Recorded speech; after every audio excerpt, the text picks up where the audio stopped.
Boa noite, pessoal! Sejam bem-vindos ao Kalinka Organiza Minha Vida.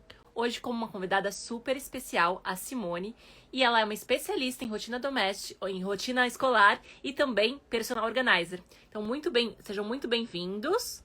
Hoje a gente vai ter a última edição do programa, né? Volta às aulas. A gente tem feito aí várias temáticas sobre volta às aulas. E hoje a Si vai encerrar esse especial Volta às Aulas, falando exatamente sobre organização da rotina escolar, né? A diferença entre lição de casa e também quando você está fazendo lição de casa ou se você está estudando. Você sabe quando seu filho está fazendo lição de casa ou se ele está estudando? Você sabia que existe diferença? Hoje a Si vai falar pra gente muito sobre isso. Bem-vindos, bem-vinda. Olá, olá, boa noite, Márcia.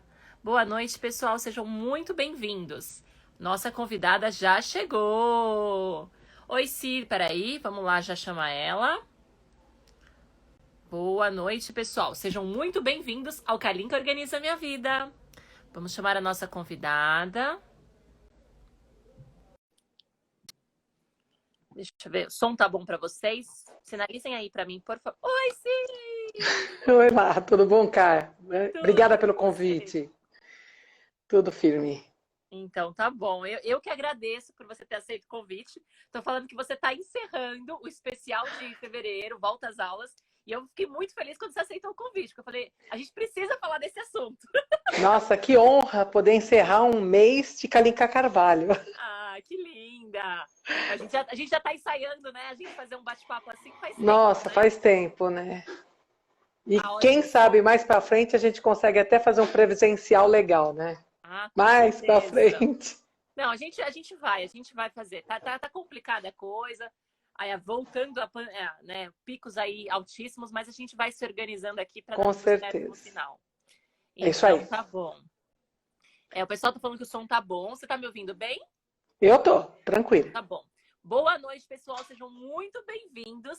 Essa aqui é minha convidada. Ela vai se apresentar para vocês e depois eu me apresento para sua audiência, tá bom, Si? Combinado, Cá? Então vamos lá. Meu nome é Simone Fornaciari. Eu sou personal organizer e educadora. Eu tenho 33 anos de sala de aula e desde 2019 eu comecei um processo de transição de carreira e trabalho hoje com organização e planejamento pessoal e de organização e planejamento de rotina de estudos para crianças e adolescentes, né, que é o meu foco, que é a minha paixão. Então, o seu diferencial, né? Você, além de personal, é educador. Então, você entende tudo o que tem numa sala de aula, esse relacionamento com seus, né, alunos, estudantes. Isso é muito legal. É uma coisa que assim é uma coisa que eu amo fazer e quando a gente tem um propósito, né, que eu acho que é ensinar os outros, poder ajudar os outros, a gente não pode abrir mão disso. Né? É uma coisa que eu vivi para fazer isso, a minha profissão foi muito disso, né? E hoje eu simplesmente mudei o foco. Hoje eu não estou em sala de aula, mas eu continuo ajudando muitas pessoas, principalmente a galerinha, Mamães, né? né? Eu tenho aqui bastante mamães que querem ajudar os filhos. Eu tenho bastante estudantes aqui. A gente teve um especial aí, volta às aulas, com vários estudantes que estão aqui acompanhando para poder, né, se organizar em relação aos estudos. Então, acho que acho que nem eles sabem que existe diferença. É verdade, Olha lá. é verdade, é Aqui, eu sou verdade. aposentada e coordenadora pedagógica, Regiane. Seja muito bem ela. Também agora já é organizer, tá vendo? É, É tá vendo? engraçado, né? Que esse mundo vai unindo algumas coisas, né? Essa parte da educação, você agora ajuda na montagem de rotinas escolares, né? Na rotina de estudos para Uhum. as crianças ou para os adolescentes. Então, isso é bem legal, né? É porque, na verdade, eu não faço só um plano de estudos, né? Eu gosto de fazer um acompanhamento. O meu trabalho, inclusive, é de acompanhamento. E eu falo, eu não ajudo a fazer lição de casa, não é isso. Mas eu quero que eles, a partir de uns 6, 8 meses, eles aprendam essa dinâmica de planejar, de criar essa rotina e caminhem sozinhos. Mas a gente sabe que se para o adulto, né, em média, demora de 6 a 8 semanas, imagina para uma criança, né? Sim. Então, eles não têm nem maturidade para entender muita coisa. Então, a gente dá aí uma média de 5, 6 meses para que eles consigam andar sozinhos e aí, assim, desmamar, né? Não, muito legal. A gente teve aqui um especial sobre organização da rotina de estudos. A gente teve um especial sobre organização das canetas. com Ah, eu especialista vi. em lettering, então foi bem legal o Lucas, ele mostrou como ele organiza todas as canetas dele. O nosso último foi, né, sobre organização do cantinho de estudos também, né? Então a gente foi falando um pouquinho sobre várias temáticas dessa parte da educação, porque existem várias vertentes, né? Você tem que organizar desde o seu espaço, seu Sim. material. Então eu trouxe várias pessoas de segmentos diferentes para falar dessa parte dos estudos. Eu sou profissional, eu ajudo na organização do espaço, do cantinho, né, daquela coisa toda.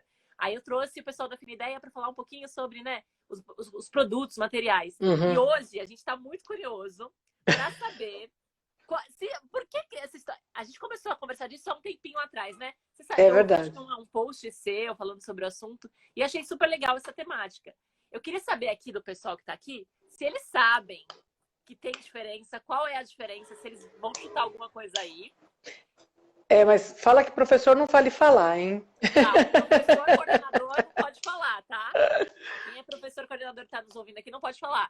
Quem é estudante, quem é mãe, coloca aqui nos comentários se vocês sabem qual é a diferença entre lição de casa e estudar, mas daqui a pouquinho assim vai contar pra gente. É isso Ó, aí. tem um monte de gente, ó, coordenador, a gente tá cheio de coordenador aqui, Na professora, coordenadora da EJA, eu trabalho com EJA, Escola de Jovens e legal, Adultos, eu trabalho hoje com a EJA ainda. Né? Na rede legal, pública, eu trabalho na Escola de Jovens e Adultos à noite. legal. Né? Hoje, excepcionalmente, eu não fui para poder estar aqui. Ai, que linda, tá vendo? Olha a responsabilidade, né, gente? Então a gente tem que trazer com toda essa honra aqui. E isso é uma coisa importante da gente falar. Você falou que também hoje, até hoje, né? Agora Uhum. dá aula para adultos. A gente não para de estudar nunca, né?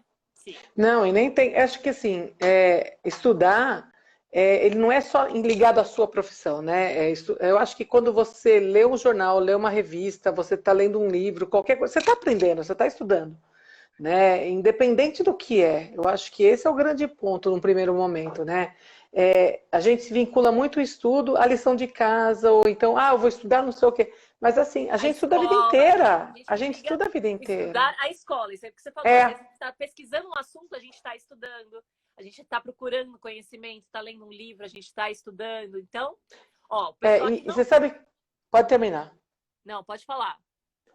Uma coisa que eu coloquei muito, né, algumas vezes que eu fui fazendo live e até nos meus posts, uma coisa que me assusta muito nas falas de muitas famílias e da própria imprensa, né, nesse retorno escolar de 2021, é dizer que eles ficaram um ano sem aula. Né? Quer dizer, as crianças não ficaram um ano sem aula, as crianças ficaram um ano sem ir à escola. Né? Eles não deixaram de ter aula, eles não deixaram de aprender. A forma de aprender foi diferente. Né? Eu até fiz um post há um tempo atrás, no final do ano passado, falando sobre isso. Porque tem gente que fala assim, meu filho não aprendeu nada. Né? Eu falo assim, depende do referencial. Porque seu filho, há um ano atrás, ele sabia mexer com essas grandes, hoje a gente tem 5, 6 do computador, né, que são as videoconferências. Quando é que uma criança de 10 anos ia fazer videoconferência? Né? Ele ia estar mais ligado a Hangout, ia fazer o WhatsApp por videoconferência com outros amigos, para discutir trabalho, mexer no Teams, que muitos deles trabalham hoje, o próprio Zoom, né? Quando é que a gente ia pensar que criança de 10, 11 anos ia estar fazendo isso? Né? Eles tiveram que usar o computador muito mais do que só para jogar, eles tiveram que aprender a usar computador. Isso não é aprender, É, né? É um o aprendizado professor está diferente colocando de sala de exatamente isso. aula. A Regina está falando exatamente. Não foram só eles que aprenderam, os professores também tiveram que aprender. Os Sim, adultos tiveram que aprender também, né? A se muito, muito, conectar. muito. Sabe, eu vejo os meus colegas, né? Eu falo que eu não queria estar em sala de aula ano passado como eles estiveram. Sabe? Porque é simples, você com 30 anos de sala de aula, 25, a gente tem vários professores aqui, né? Ninguém leva um livro para a sala de aula, sabe? Não vou pegar o livro e vou abrir para estudar com a criança, porque você já tem toda a tua aula preparada, você já sabe fazer. Quando você vai fazer isso no visual, no computador, você teve que mudar toda a sua estratégia, você teve que mudar toda a sua Planos de didática, aula você mudou tudo. diferenciados. Então, assim, o professor teve que se reinventar também. Então, todo mundo aprendeu. Né? Aprendeu de uma outra forma, aprendeu outras coisas. Então a gente tem que medir muito quando a gente fala que não aprendeu nada, né? Eu sou meio. Eu acho que as pessoas aprenderam mais do que se elas tivessem ido para a escola, porque a gente aprendeu a conviver, a respeitar o próximo, Porque estando em casa, cada um tinha que ter o seu espaço, o seu tempo de estudo, o tempo de Muito. trabalho. Eu acho que isso ligou muitas E o pessoas ao compartilhar. respeito. Compartilhar. Nem todo mundo tem aparelho para todo mundo, né? Às vezes os pais com 2, 3 filhos, eles tiveram muito que aprender a compartilhar. A família, a mãe não sabia se estava aula ou se emprestava o computador para o filho estudar, né? Se Às vezes era um trabalhava-se, né? computador só, Um filho para o né? outro. Então é muito complicado e a gente teve que lidar com uma série de situações, né? O post que eu fiz foi exatamente isso, era um carrossel em que a gente trazia exatamente assim, o que que eles foram aprendendo, o que não estava na escola, Legal. né? Que é importante, a gente não pode abrir mão disso e simplesmente dizer não aprendeu nada. Né? É um negacionismo, que hoje a palavra está na moda, né? Negacionismo, que não vale a pena. Eles precisam ir da escola, sim, eles precisam ter um momento de relações sociais, sim, mas eles precisam, acima de tudo, de segurança, né? De saúde mental, mas de segurança também.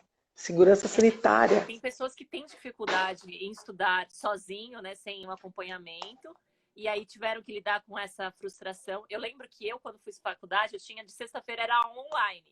Então, as pessoas julgavam muito a aula online, porque, não vou aprender nada no online. Uhum. E eu falava assim, eu também falava muito isso, depende. Depende de como você aproveita, como é que você absorve Sim. o conteúdo, se você tá focado. Se de sexta-feira você vai pro bar, realmente você não vai aprender nada.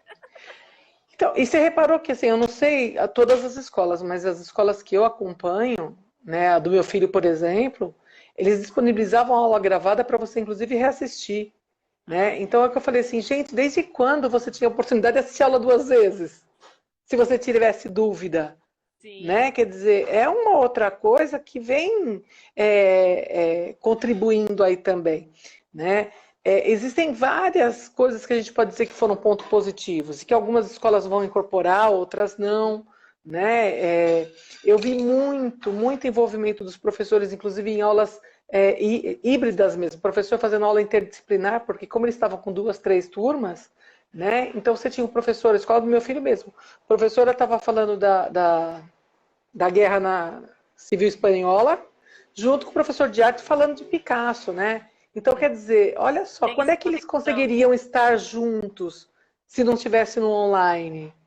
Né? Então, se as escolas puderam se renovar nesse ponto, os professores também, os alunos ganharam muito se soubessem aproveitar. Essa é a grande coisa, o quanto eles puderam aproveitar. Show. Então vamos para o tema da live. A gente aqui já Vamos deu lá. uma abertura toda para vocês entenderem um pouquinho desse contexto. Existe, sim, diferença entre lição de casa e estudar. O que é o estudar e o que é a lição de casa para quem está aqui saber a diferença e como lidar com cada uma delas. Conta pra gente. Então, a lição de casa geralmente é dada em momentos específicos pelo professor. O que o professor faz? Ele termina um determinado conteúdo, né, e a lição de casa ela vem como uma forma de verificar, de fazer a criança fazer a atividade e ver se ele entendeu o conteúdo que foi dado. Então, seria como se fosse uma prova sem nota. Sim. Tá? Então, para que o professor faz essa atividade? Para ver se o menino já entendeu o exercício. Então, vamos pegar na matemática, a criança está lá no 2º ano do fundamental, ele vai fazer soma e subtração simples. Né? Então, o professor enche o menino com 10, 15 exercícios. Para quê? Para que quando ele for corrigir, ele vai ver se o menino tem dificuldade, se ele consegue fazer essa soma, se a subtração sai de forma correta. E se não tiver, na correção, ele vai retomando isso com a criança e vai tirando as dúvidas. Então, a lição de casa ela é muito mais um processo de verificação de aprendizagem, onde há uma retomada constante em sala de aula. Né? Então, a criança chega em casa, ela tem lição de matemática, de português, de inglês, do que for, ele está revendo conteúdo. Ele está revendo o que foi dado em sala de aula. O estudar, ele é mais aprofundado. O estudar é o momento que a criança vai sozinha pegar o que foi trabalhado. Né? Então, por exemplo, o professor de geografia deu a aula lá sobre Guerra Fria, por exemplo. Né? O professor foi falando do fim da Segunda Guerra, surgimento da Guerra Fria, as grandes potências. O professor deu a aula, a criança tem no caderno o resumo dela. Só que aí ele vai para o livro, que ele vai fazer? Ele vai ler o livro, ele vai grifar, ele vai procurar as palavras que ele não conhece, né? Ele vai começar a criar ali um resumo ou uma ficha de estudo. Ele vai criar o conhecimento que ele vai adquirir acima daquilo lá. Pega o caderno, confronta e monta um outro material. Isso ele vai estar estudando, ele vai se aprofundar no que foi visto. E para que serve isso? Eu sempre falo, se o estudo é constante, por isso que a gente fala em rotina de estudo, né? Se o estudo é constante, ele não vai ter que chegar na semana de prova, que agora, por exemplo, muitas escolas estão entrando em semana de prova semana que vem. As crianças que eu acompanho, quase todas estão entrando em semana de prova semana que vem. E entra a temida semana de prova, onde ele vai pegar 1, 2 capítulos, ele tem que ler o capítulo inteiro e ele acha que ele vai decorar aquilo, né? Quer dizer, como é que ele vai decorar os 2 capítulos? Ele vai falar de Guerra Fria, Guerra do Vietnã, vai falar de tudo em 2 horas que o menino tem que ler, né? Ele vai guardar, gente, pelo amor de Deus, 20, 30 páginas, sabe? Não queira me dizer que em 2 horas você vai entender 20, 30 páginas. Agora, se na primeira aula o professor deu 2, 3 páginas, que está lá, ele leu e fez a sua ficha de estudo, fez o seu resumo. Na segunda vez que ele vai ler, ele pega, revê a primeira e continua, né? Quando ele vai fazer essa continuidade, quando chega lá no dia da prova, ele já viu tantas vezes, ele já retomou aquilo com tanta continuidade, com tanta intensidade, que ele não vai ter dificuldade, já assimilou o conhecimento. Essa é a grande diferença, é a assimilação do conhecimento. Né? Eu não posso estudar para a prova. Estudar para a prova não é aprender. Né? É o que fica no final da história. Né? A minha época, eu sou mais velha que você, né? Mas eu tive péssimos professores. Eu tive péssimos professores. E professores assim, que davam questionário, 20, 30 questões, e caia 10, 15 na prova. Quer dizer, o que isso agregava? Né? Quem aqui é professor teve muito disso. Você falou do fazer lição de casa, é você verificar o que você fez. Perguntaram se essa verificação não pode ser uma forma de estudos.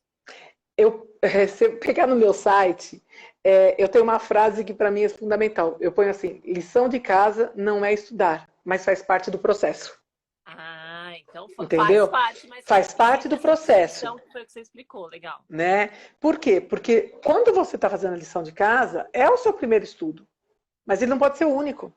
Ele é parte do processo. Isso que as crianças, os adolescentes pecam, né? Eles acham que só fazendo a lição de casa Exatamente. já vão aprender tudo. E, na verdade, não. Eles precisam se aprofundar sobre o assunto. Exatamente. Porque a lição de casa, vamos lá, nem todos os professores dão lição de casa todos os dias.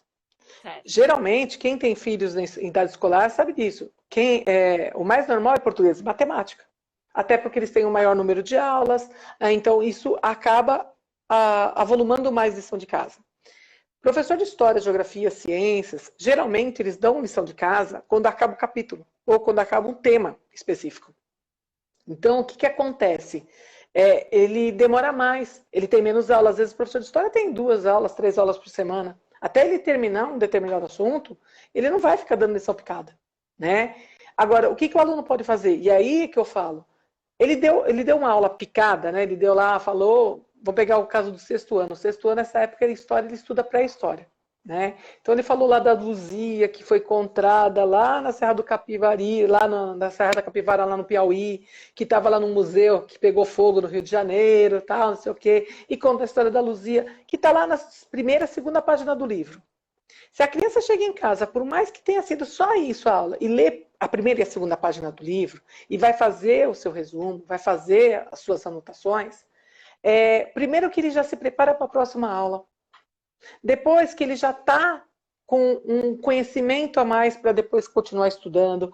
E ele vai se preparando para uma avaliação futura.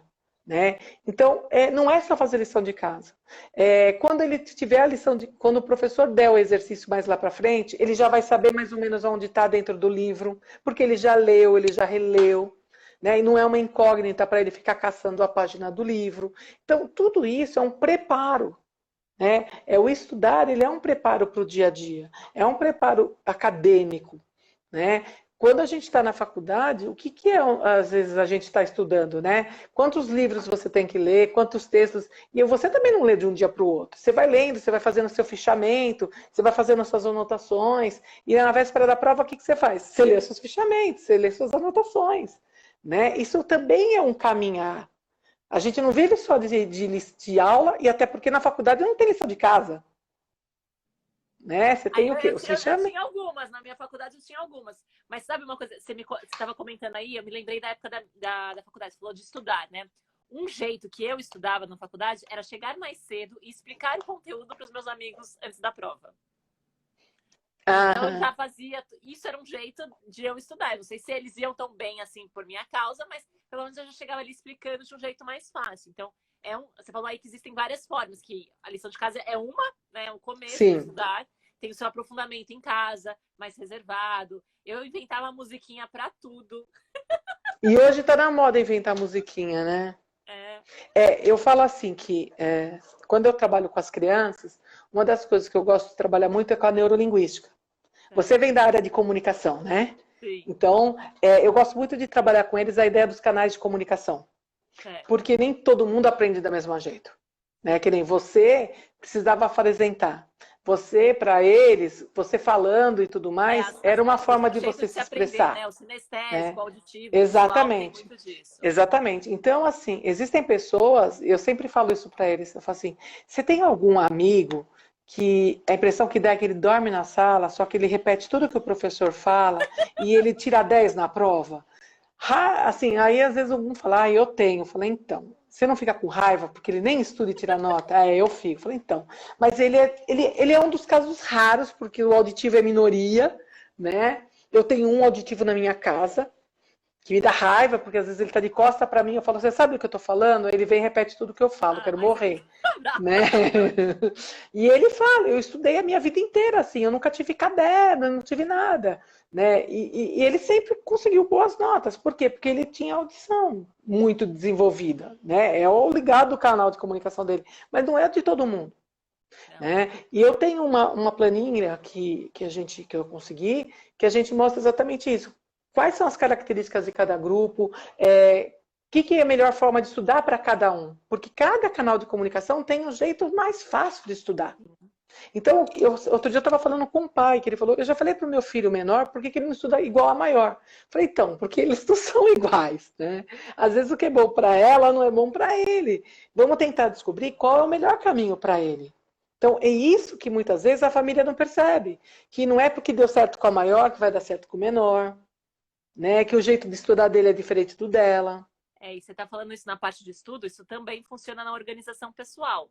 Dependendo do tipo de perfil que você tem, você não vai conseguir usar uma agenda, ou você vai usar mais o digital, ou você vai querer se organizar mais, estudar, né, a parte de rotina mesmo, estudando, ou com audiobook, ou com livro, ou passando. A gente fala do grifar, né, para estudar. Algumas pessoas têm mais isso, marcar texto. Então, é importante, acho que tudo isso se resume ao autoconhecimento. Você saber qual é o seu perfil, porque aí você vai conseguir focar nos estudos e até para sua vida, para você se organizar, você consegue saber do seu perfil. Agora, eu queria dar uma dica para quem tem crianças menores, né? Quem tem criança assim, que está começando a estudar.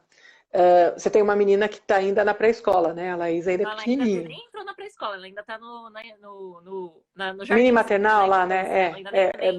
É que eles chamam de pré-escola antes de chegar, né? Mini maternal e tal. Isso, mas quando a criança está no primeiro, segundo ano, terceiro ano, que são pequenos, é legal a família começar a entrar na jogada. Porque eu sempre falo assim, toda palestra que eu dou, todo lugar que eu for, você já deve ter me ouvido falar isso. O que acontece é assim, quando a gente leva a criança para a escola, a criança vai com a mala, caderninho, agenda, tudo lindo, né? Aí você acha que a escola vai ensinar a criança a estudar.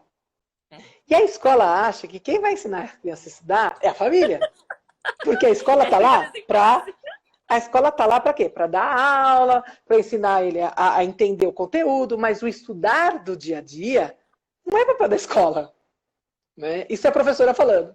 Tem a coordenadora aí que vai confirmar comigo. E aí, ao mesmo tempo, o que acontece? A escola, o pai e a mãe acham que, como ele entrou na escola, a escola vai se virar para fazer isso. E aí chega o coitado da criança, né, que começa a fazer a lição de casa, E para ele, a lição de casa é o estudar. E muitas vezes você vê a mãe falando assim, você não tem nada para estudar, não tem nenhuma lição para fazer? Porque muitas famílias associam uma coisa a outra, como se fosse a única coisa. Para a família, estudar, para ele, estudar é véspera de prova. O resto é lição de casa. Né? Quando não existe essa rotina. E aí é minha dica para começar com os pequenos. Quando a criança é pequena, começa a separar 10, 15 minutos do dia. Sabe a história da técnica do Pomodoro? Com os pequenos, eu tenho dois meninos que eu atendo do 5º ano, né? Eles têm 9 para 10 anos. Eles não conseguem, às vezes, para focar estudo, isso, aquilo, fazer os 30 minutos. Então, eu trabalho com eles com 15, com 20. Às vezes, com criança pequena, 15 minutos é essencial para aprendendo. Eu né? descobri que a concentração dos menores é muito menor. Então, aí, o que eu ia falar? Ah, a criança fez lá. Você vai fazer o que com ele? Ele está começando a fazer a atividade motora. Na internet, no Google, ele tem um monte de atividade motora que pode ser como tarefa de rotina de estudo. A criança vai treinar esse motor. Na Calunga, tem essas canetas que eu adoro, não sei se você já viu. O que é? É caneta carimbo. Ai, que lindo! É da Faber-Castell. É da Faber. Tá vendo? Ó, tem todas essas daqui. Essa é estrela, tá vendo? Essa é beijinho. Ó. Que marca que é? É da Faber, Faber-Castell. Essa é um pezinho. Aí tem o coração. Que legal. Tem a carinha.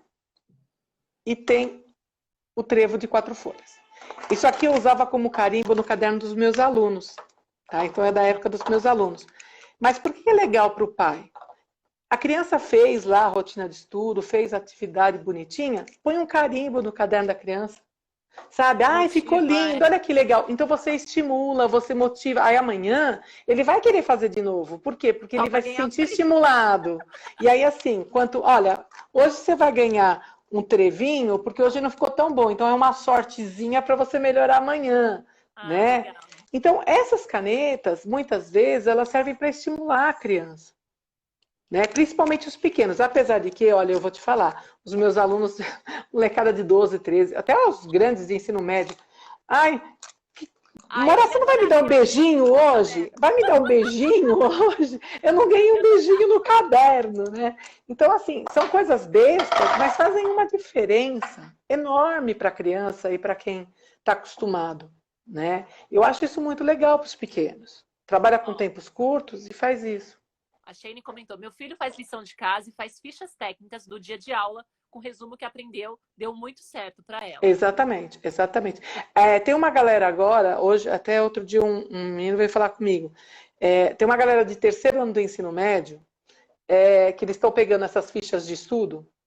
Sabe o pessoal que faz curso de línguas, que coloca a palavra e atrás coloca o significado? Sim. Tem as fichinhas? Tem muita gente pondo pergunta e atrás fazendo resposta a isso para estudar para o vestibular. A gente mostrou na primeira live da Finideia, eles têm, tipo um fichário de fichas, mó bonitinho. Uhum. E eu uso para poder estudar mais sobre o mercado de organização, mas é mais ou menos isso. O significado, você põe num lado e responde no outro, é bem legal.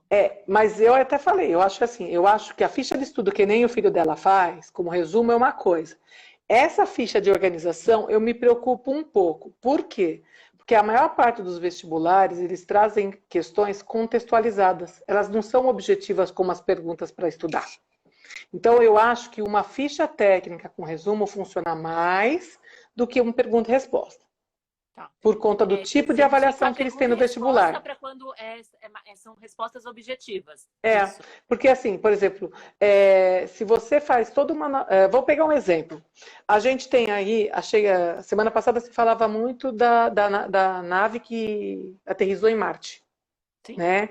Então, imagina uma prova de química, ou, por exemplo, que eles vão falar dos gases de Marte. Aí ele fala, olha, Marte tem uma composição diferente da Terra, não sei o quê, bababá.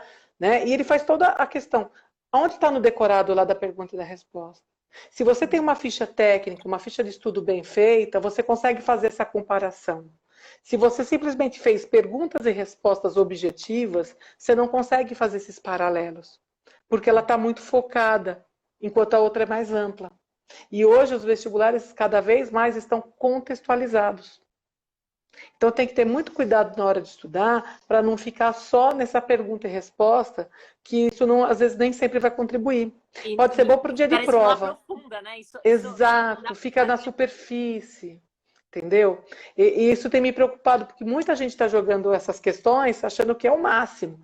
Isso funciona bem para a questão de línguas, para concurso público, né? Concurso público, sim, é pergunta e resposta. É a lei X, é a lei Y, e isso funciona.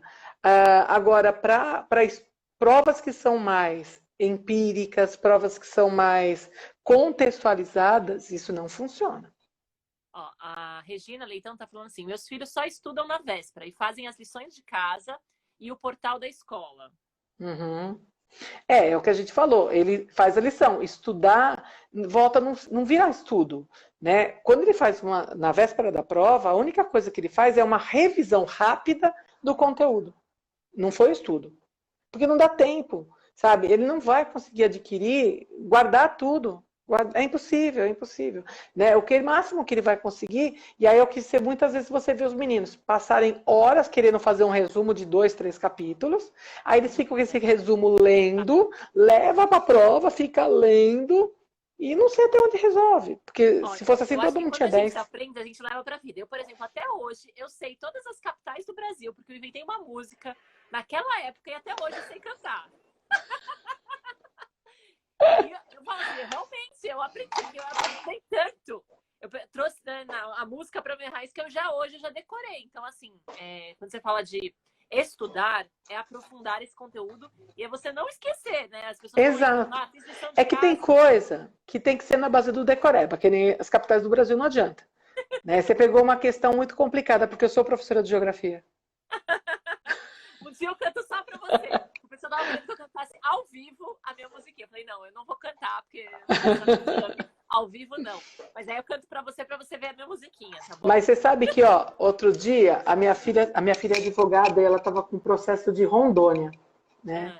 Aí ela falou, mãe, Rondônia é Boa Vista ou Porto Velho? Aí ela falou, não, é Porto Velho, né? Porque Boa Vista é dos olhinhos. Porque eu sempre ensinei as crianças que eu falava assim, Roraima, a sigla é RR, né? São 2 R's. E se você olhar, se puser o nariz e a boca, vira 2 olhinhos. Então, Roraima, capital Boa Vista. Né? Dos olhos Boa Vista, da visão. Então, eles acabam não esquecendo. Legal. Né? E fica assim. Essas associações são bem legais, né? Mas a gente tem que fazer decoreba nesse tipo de coisa. Agora, ficar decorando toda quanto é questões ligadas à fotossíntese, isso, aquilo, muitas vezes você tem que contextualizar. Ninguém vai ficar perguntando a fórmula da fotossíntese mais. Né? Tanto é que, na minha época, você tinha que decorar a tabela periódica. Hoje, a tabela periódica vem anexado na prova do vestibular. Você não precisa mais saber quanto cada número atômico é. Hoje, porque não é isso que importa. Sabe, não é isso que importa mais. Que é muito legal, sabe? Para que ele vai usar isso o resto da vida? Ele precisa aplicar, né? É essa aplicação que eu acho muito mais importante. E essa aplicação a criança pode buscar de outras formas. E aí eu queria comentar algumas coisas. Porque quando a gente fala em estudar, ela não precisa se resumir ao livro didático. Né? Eu falo muito isso para os meninos que eu atendo. Muitas vezes assistir vídeo no YouTube tem coisas muito boas.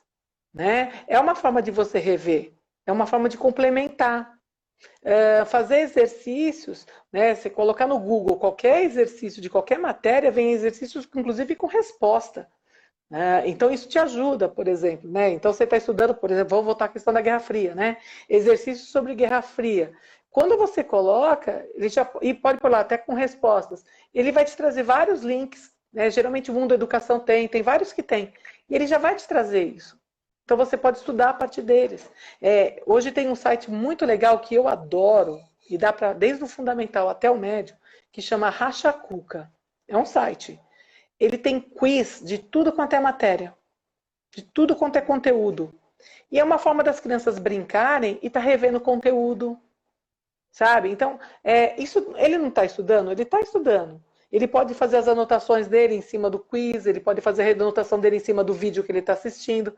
Hoje tem cara aí batendo na casa de 3, 4 milhões de inscritos em canal, dando aula. Tem um cara bastante. que é bambambam de português, o cara tem 3,1 milhões de seguidores, dando aula de português. O pessoal está comentando aqui sobre a dificuldade de focar na criança, mas eu gosto muito sempre, como eu trabalho em organização ludicamente com as crianças, eu também hoje com a minha filhinha, eu comecei a ensinar ela a poder começar a fazer massinha, essas coisas, a forma lúdica. Você falou, né, os pais, eles têm que fazer parte da vida Sim, acadêmica dos filhos. Então, se tá difícil se concentrar, cria um jeito mais divertido de aprender aquele conteúdo, né? exatamente. E hoje você tem várias formas disso acontecer. Você pode fazer pelo vídeo, você pode pedir para ele, vamos, sabe, gente, eu já Interpretar cheguei, teatrinho, né? Pega o sabe? cavalinho, faz a Guerra Você Fria, sabe, quem é o fulano, você quem sabe é o a que o meu fulana. filho faz? Olha, meu filho hoje vai fazer 15 anos domingo. O meu filho, quando ele teve que ler acho que foi oitavo ano, nono ano, ele teve que ler Shakespeare, mas deram um livro muito difícil para eles. O Mercador de Veneza, que é super Nossa, complexo. complexo. Pois é. Agora ele está lendo Tristão e Isolda, que é para o Aham. médio. Sabe o que ele faz? Ele fala assim, mãe, quando começa a ficar difícil, eu imagino os personagens bonequinhos de desenho animado. Então ele vai virar Walt Disney, vira Star Wars, vira qualquer coisa. Sabe? Ele começa a imaginar como se fossem bonecos. Imagina como se fossem uma aventura de qualquer super-herói. Senão, sabe, Fica fica maçante, mais cansativo. complicado. Então, vai para. E ele criou isso para ele e hoje ele usa. É um método que ele acabou usando quando ele vê que a linguagem é mais complexa, que ele vai ter dificuldade de assimilação. Ele coloca, ele associa a personagens. E aí ele vai lendo. A gente sabe, né, com a organização da parte de estudos, que precisa separar a brincadeira do estudar para que a criança tenha essa relação. Mas é importante você usar, às vezes, algumas coisas da brincadeira para trazer o estudo de Sim. uma forma mais leve, né? O que você acha sobre isso? Hoje em dia tem até o que nem estava falando da massinha, né? Outro dia saiu no jornal, outro dia não, né? Saiu ano passado, de uma menina, ela tinha 12 anos, ela começou a ter dificuldade de atividades com aula de matemática, e ela sempre foi muito boa de matemática. E aí a mãe dela falou para ela, mas por que, volta a história da Kalinka, por que você não começa a tentar dar aula para você mesmo, né?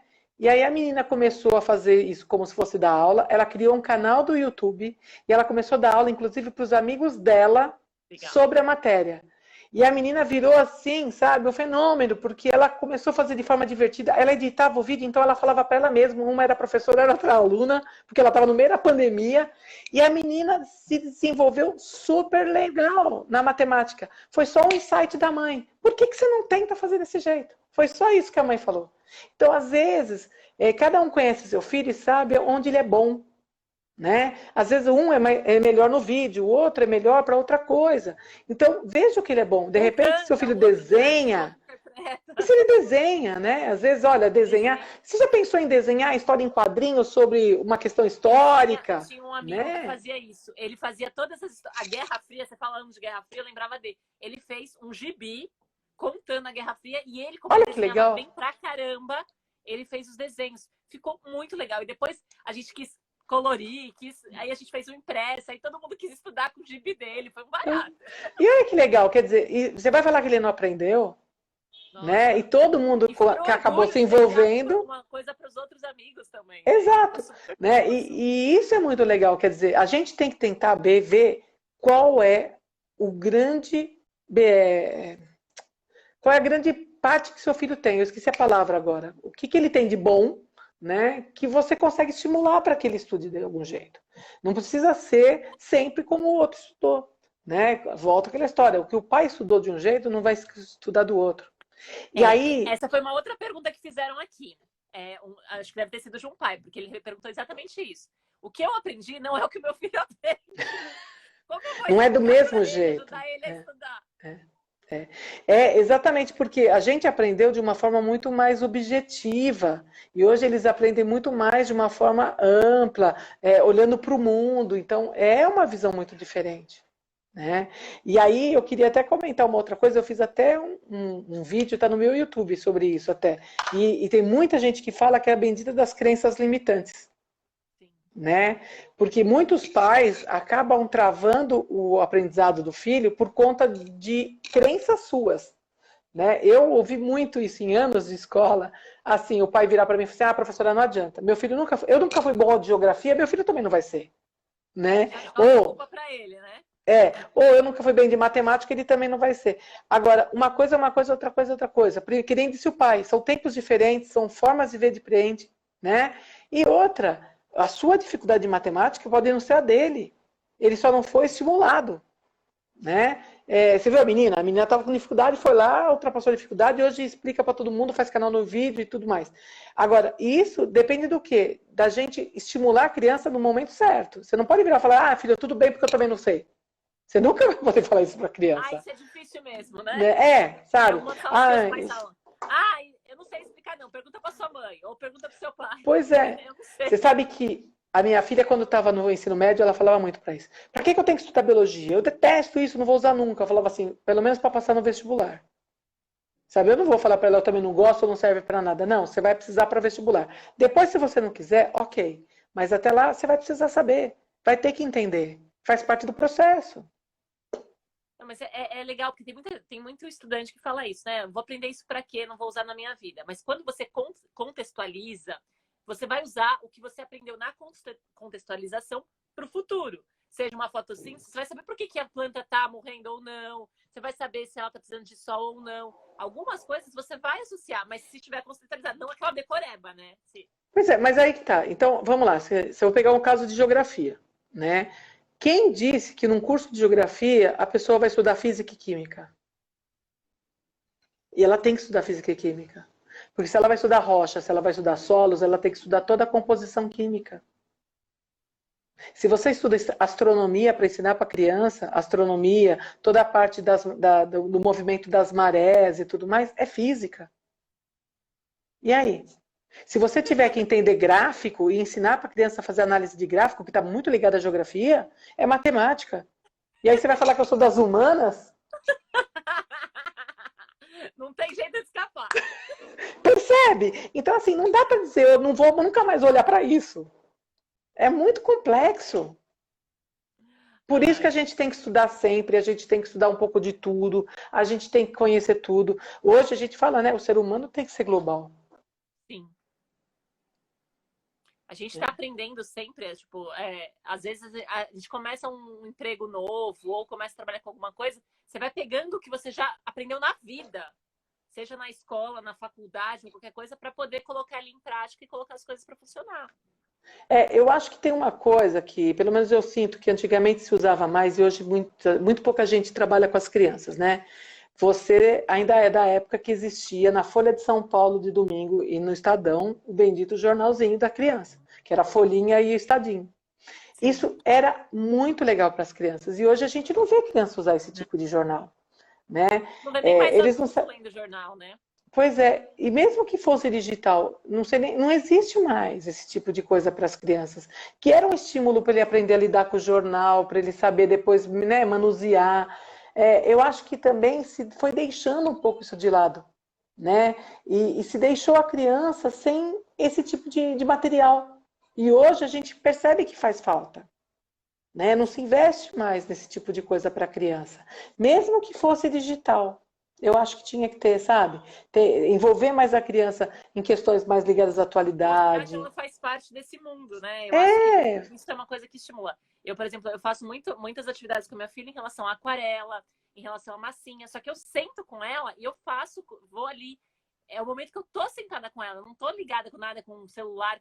Não, eu tô ali fazendo atividade. E eu tenho essa coisa também, como eu estudei muito o método Montessori, essas coisas, de não invadir o espaço dela. Então eu respeito o que ela tá fazendo. Se ela me pedir ajuda, eu ajudo. Mas eu espero ela também ter essa coisa, porque a gente também, como pai, a gente quer super proteger, né? Quer tentar fazer, ajudar, deixa que eu faço. Aí, não, tem que esperar o tempo de cada um. Se a criança consegue ou não, né?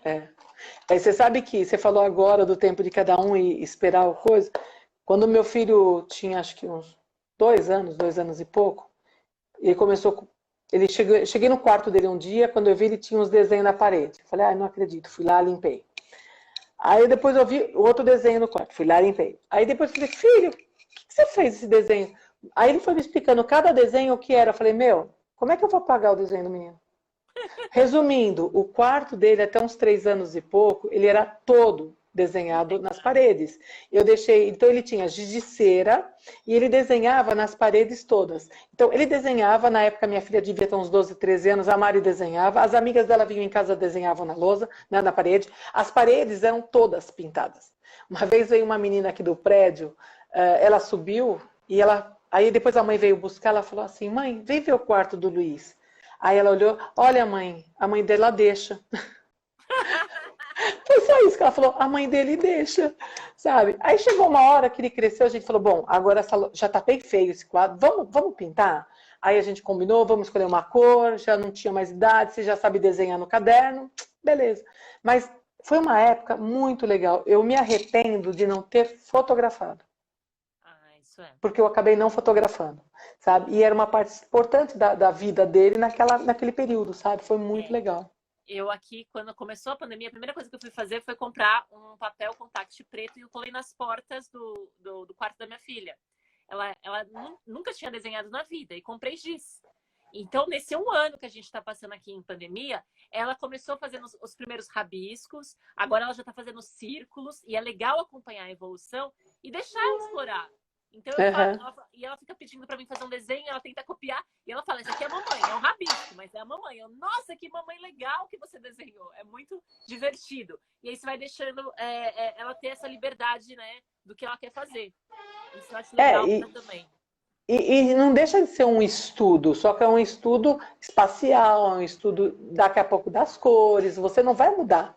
Né? Ela está estudando, está aprendendo. Tá aprendendo. O que muda é o que ela está aprendendo. Porque o momento dela é outro. Eu tomo todo cuidado também para não invadir, tentar ensinar coisa que não é compatível com a idade dela. Porque tem muita gente também, pais que tentam, né, fazer esse tipo de coisa, ensinar coisas que ainda não estão compatíveis com a idade.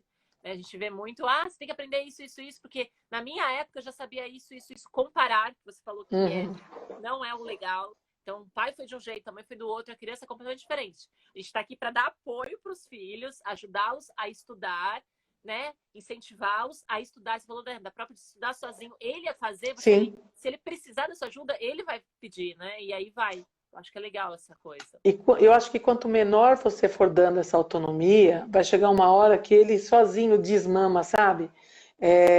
As coisas vão ficando assim de uma forma tão natural que logo não vai precisar te pedir ajuda. Eles dão conta. Sozinho, né? E a autonomia, né? A gente deixar os filhos com autonomia. Isso é o mais importante hoje, na fase em que a gente vive, que eles também precisam ter isso, né? Porque senão, é verdade. Pai tá sempre querendo proteger. Não vai cair, negócio. Eu não, eu deixo minha filha subir. Eu falo assim, você vai cair. E ela vai subindo. Você vai cair. E ela vai subir. Aí depois, eu avisei. Aí na hora que ela cai, eu falei, eu avisei pra você. Mas pelo menos eu não tô deixando ela não tentar. Porque eu acho que isso também ajuda futuras crianças, os futuros adolescentes a terem autonomia de às vezes se arriscar, ver se não deu certo, não se frustrar tanto, que a gente vê tanta gente tentando. E isso começa na fase da educação. Você como educador. E eu acho que também tem um outro lado. Quando você fala, você vai cair e acaba caindo, daqui um tempo, quando você falar, você vai cair, ela já vai se tocar que fala, bom, eu acho que eu vou cair realmente, melhor nem fazer. Né? Porque já fiz isso 2, 3 vezes, aconteceu, porque eu vou tentar a quarta, né? Porque ela não só vai me avisar se eu realmente for cair. Agora, se toda hora você for lá, ela vai ficar com medo toda hora. Né? Tem isso também. Mas eu deixo ela explorar o espaço dela, fico ali de olho com o coraçãozinho apertado mais, né? Mas legal, é isso mesmo. Estamos nos 15 minutos finais. Queria saber se o pessoal tem mais alguma pergunta que o pessoal falou de... O pessoal tá adorando. Eu achei bárbara a colocação sobre o jornal, a falta dele nos dias de hoje, isso é verdade, né? É uma coisa que pra mim... faz muita falta. Deixa eu ver se tem mais algum comentário aqui. Deixa eu ver se deixaram mais uma aqui. Perguntaram aqui, como ajudar os filhos a estudar? Você tem alguma dica? Você falou um pouquinho, né, sobre isso, mas como é que o pai pode ajudar? Eu acho assim, a criança que nunca fez, vale a pena o pai começar junto. Tá. Né? Então, vamos pegar o livro, vamos ler, né? Olha, vamos ver o que é importante daqui. Grifa com a criança. Aí depois vamos escrever no papel o que a gente entendeu disso. Porque é exatamente isso, né? Então, lê, grifa, terminou. Agora vamos lá, primeiro parágrafo, né?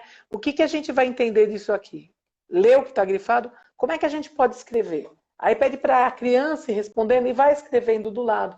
Aí a criança vai percebendo como é para ser feito, né? No outro dia, se você for assistir um vídeo, né? Olha, vamos ver um vídeo, sei lá, sobre pinturas rupestres, né? A criança aprende isso no sexto ano, em artes, história da arte, tudo mais.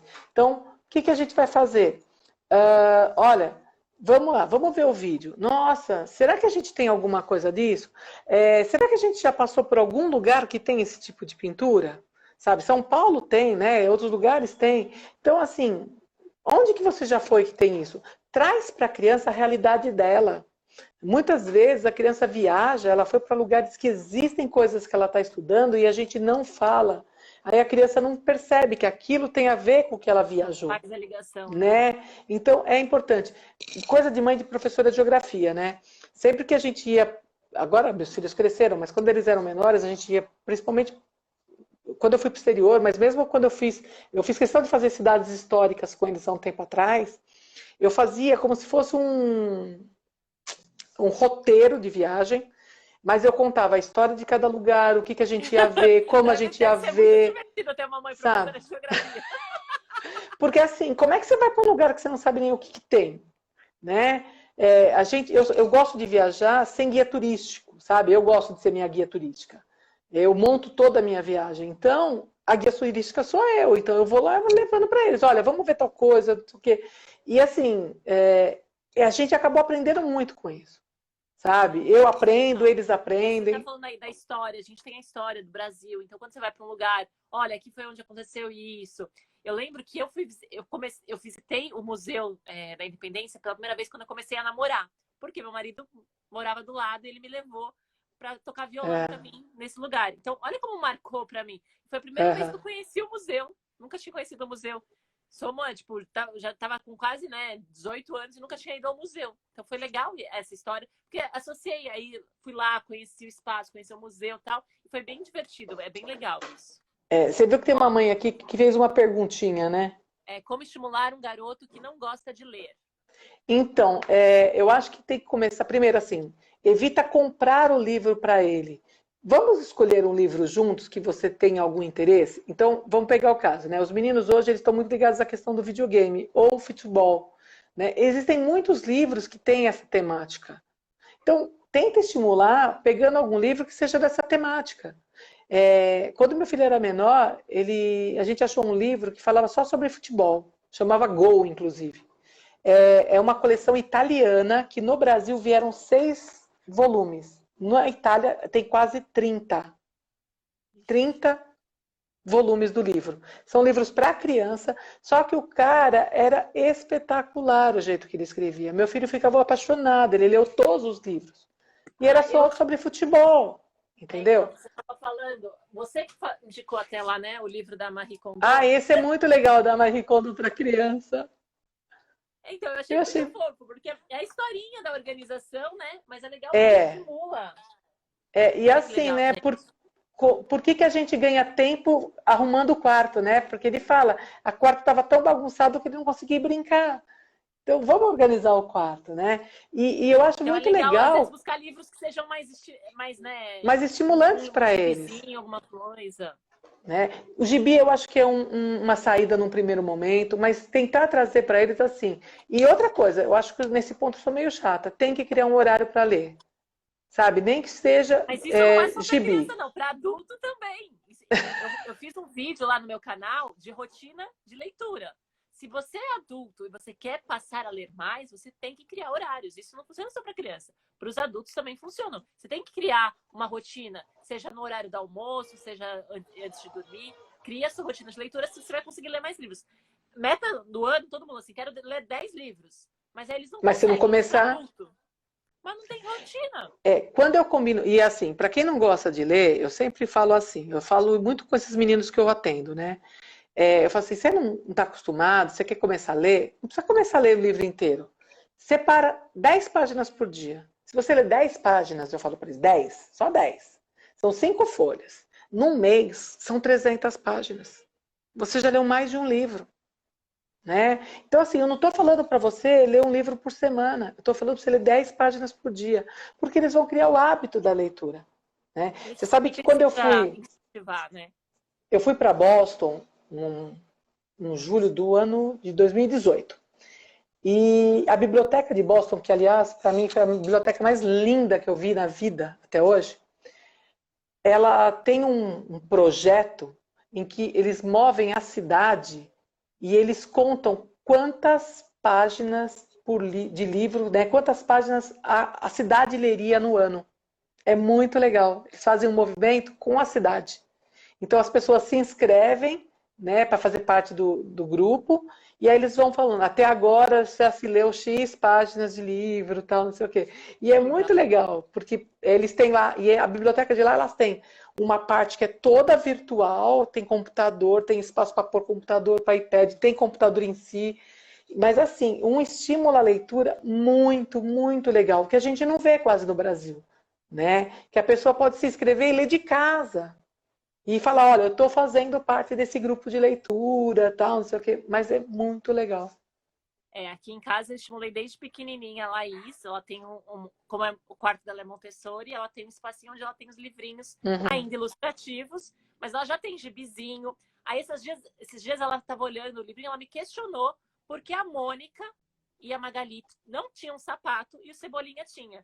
Eu falei, nossa, que questionamento de uma criança de 2 anos. Mas todos eles, quando começam a perceber, eles falam isso. Por que o Cebolinha é o único que tem sapato? Ele é o único que tem sapato. É o único. E ela veio me questionar, eu falei assim, eu não sei, filha, eu não sei responder essa pergunta, é muito complicada. Eu já vi, não, eu acho que eu já vi na internet. Se você procurar no Google, você vai achar. É, eu já vi algo assim, ela me viu? perguntou, eu não sabia responder. É, dá uma olhada. Eu vi outro dia, eu vi passando assim, eu vi alguma coisa, mas eu não parei para ler. Mas eu vi em algum lugar. Olha lá, tem mais uma pergunta aqui. Meu filho de 5 anos está no Jardim 2. Como posso ajudar em casa com relação a números? Ou começo na escrita? Como introduzir o estudo desde cedo? Então, eu acho que nessa idade, desde assim, ó, pega para a mamãe 3 guardanapos para a gente colocar na mesa. Ele vai ter que contar até 3, né? Pega 2 copos. Pega sabe assim, às vezes, no pegar, ele tem que contar de uma forma. Isso. Pega o copo vermelho, prato amarelo. Isso, né? E assim, coisas que fiquem mais fácil para eles. Então, a questão do guardanapo, porque é uma coisa que não quebra, né? O que a gente tem de fácil? Olha, pega 4 colheres para a gente colocar aqui, né? Conta quantos pratos a mamãe pôs na mesa, se está faltando algum. Né? Porque geralmente a criança de 5 anos já sabe contar até 10. Então, a não ser que você esteja fazendo um banquete, com certeza ele vai conseguir contar quantos pratos estão na mesa na hora do almoço, né? Então, são coisas assim. E mesmo na leitura, né?